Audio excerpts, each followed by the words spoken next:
Hello, beautifuls. Today's perspective stems from a conversation I had with my dear friend Suki.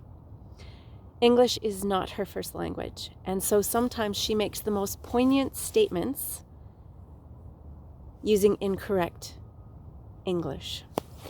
And this is one of those times. We were having a conversation about love, and she simply responded, "Well, that is not an honest love." And she could tell by my smile that maybe she had used a word that wasn't typical.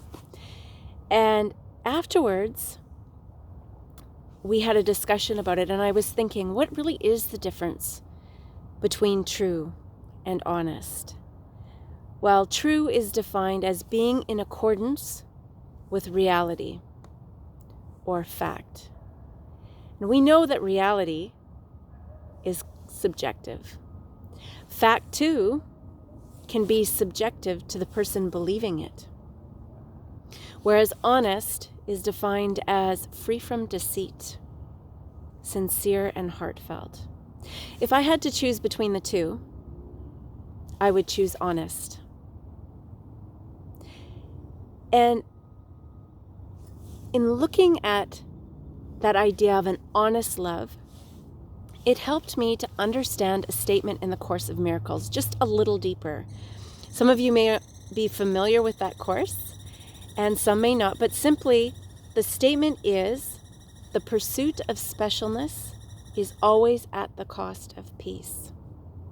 And I was thinking about one of the biggest mistakes that we make in our love relationships is that we desire to make them special.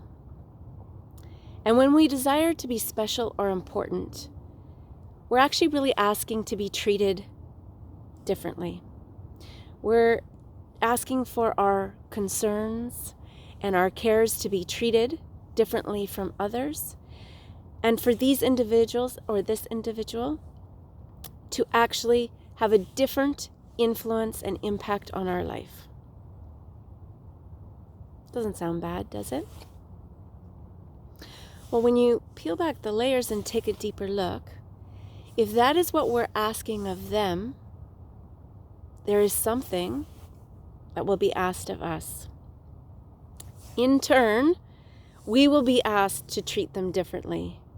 It is an unspoken and sometimes spoken thing that in order to be special to me, there will be expectations placed on you,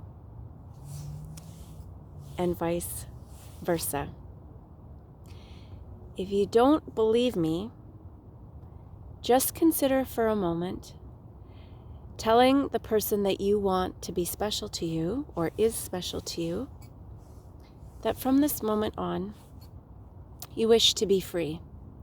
Free to think the thoughts you want, to say the things you wish to say, to come and go as you please, to eat whatever it is you want whenever you want, to dress how you want. I could add a million other things, but you see where I'm going. Do you think that would go over well? Chances are it wouldn't. And then the invitation is to imagine yourself saying to your loved one, you are free to do all of those things.